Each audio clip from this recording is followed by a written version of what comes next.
Imagine yourself standing in the cobblestone streets of ancient Edessa, a city humming with the whispers of merchants, the laughter of children sprinting through narrow alleys, and the faint aroma of incense wafting from hidden shrines. Once a vibrant crossroads between the Roman and Persian empires, Edessa was a melting pot of languages, beliefs, and unstoppable human curiosity. It's here, around 9 AD, that a spark of faith and desperation would lead to a remarkable exchange, a king pleading for a miracle, and a mysterious letter bearing knowledge so profound, some have labeled it forbidden. Picture King Abgar. Called Abgar the Black, ruling from his grand palace, weighed down by both the shimmering crown on his head and the chronic illness ravaging his body. Despite his regal stature, his condition brings him to his knees, fueling a longing for hope in a time when few cures exist. Rumors spread of a wondrous healer, Jesus of Nazareth, whose name is whispered by travelers and echoed in bustling city squares. Each story of the blind regaining sight, or the crippled standing tall, sparks both wonder and skepticism. In a leap of faith, King Abgar pens a letter begging for healing and offering sanctuary. Little does he know that this single act will interweave politics, faith, and personal desperation into a tapestry that echoes through the centuries. Today, we journey into the heart of this hidden correspondence, eager to unearth truths that might just reshape everything we think we know and feel. Edessa was more than a mere city.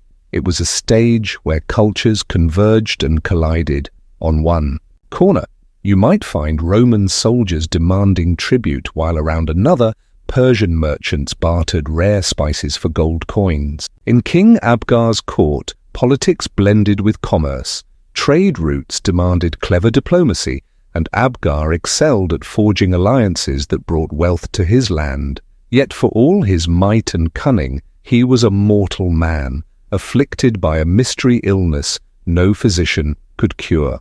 This gnawing frustration plagued him day and night. Then hope arrived on the lips of weary travelers. Stories of a Judean prophet who restored sight to the blind and mended broken limbs.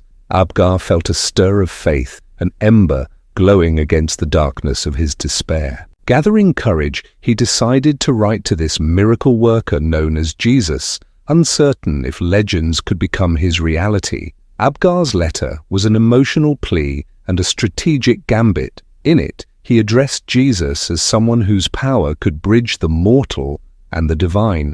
"Come to my city," he wrote, "that I may receive the healing I so desperately seek. My kingdom is small, but it is yours if you need refuge." While these words offered political shelter, they also echoed the king's desperation. Abgar was no stranger to alliances, but this was different. He was casting aside all doubt for a sliver of hope. Some called Jesus a prophet, others believed him the Son of God.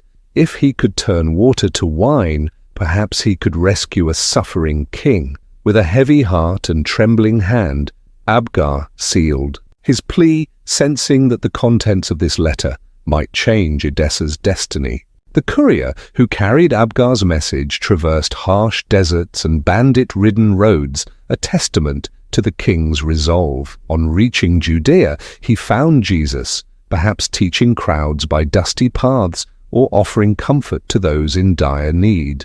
Presenting the parchment, the courier's voice may have quivered, fully aware of the hope resting in his hand. Jesus read the plea and, according to early Christian tradition, replied with words that brimmed with promise. He commended Abgar's faith, declaring, "Blessed are you for believing, though you have not seen me." Instead of an immediate journey, Jesus pledged to send a disciple after his own mission was complete. This not only held the potential for healing, but also hinted at a spiritual awakening destined to reach well beyond Judea's borders. When the word of Jesus' reply reached Edessa, the city buzzed with anticipation. Abgar, clinging to this promise, openly shared it with his court. Some citizens were skeptical. Was the king's judgment clouded by desperation? Yet others found solace inspired by the possibility of divine intervention. Fear and hope intermingled as each passing day fueled speculation. Behind the palace walls, the king's pain persisted. Yet he drew strength from the stories. Jesus feeding crowds with scant resources, healing lepers, even calming storms. Doubt mingled with faith, forging a charged atmosphere throughout the kingdom.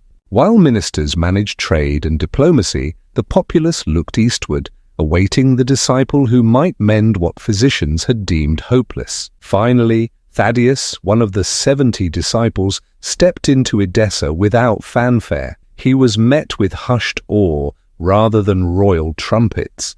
Escorted into the throne room, he found a king both frail and fervent, his eyes shining with a mixture of dread and unspoken hope. Courtiers stood by, breath held in anticipation. Thaddeus placed his hands on Abgar, praying with a conviction that seemed to fill the chamber. Some chronicles suggest the king felt a warm surge through his veins, while others state the healing was slow but unmistakable.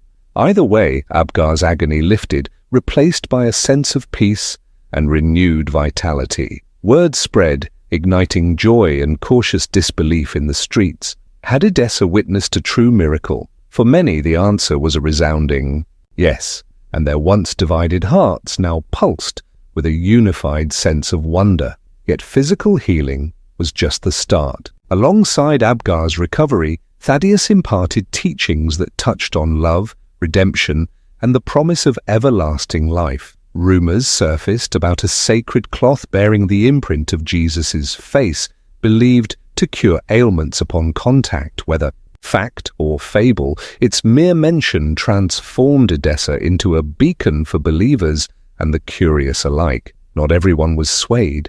Traditional adherents questioned the new faith, leading to passionate debates in the marketplace and tense dialogues within families. For some, the old gods still offered nostalgia and comfort, while others embraced the fresh hope emanating from Jesus' disciple. Edessa's identity began shifting, guided by a stirring that seemed to come from beyond its walls, a stirring that ignited souls more powerfully than any imperial edict ever could, Eusebius of Caesarea would later document. These events, highlighting King Abgar's letter and Jesus' supposed response. Skeptics point to historical gaps, linguistic oddities, and the absence of original manuscripts.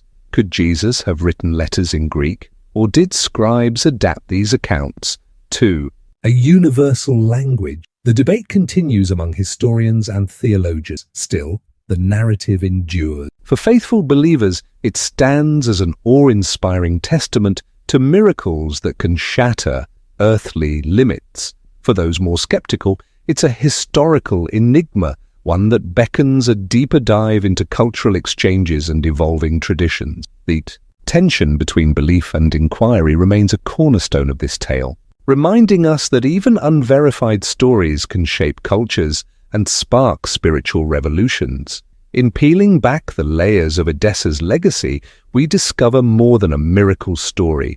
We unearth a timeless commentary on humanity's pursuit of healing and transcendence. The letter from Abgar to Jesus brims with both raw desperation and profound faith, illustrating how fear can be eclipsed by hope when we dare to believe in something greater than ourselves. Whether these letters are historically flawless or steeped in myth, the resonance of their message is undeniable. Faith has the power to dissolve barriers, geographical, cultural, and emotional. Perhaps the so-called forbidden knowledge is not a hidden secret, but the realization that a sincere heart can reach across realms, forging connections that outlast empires and time.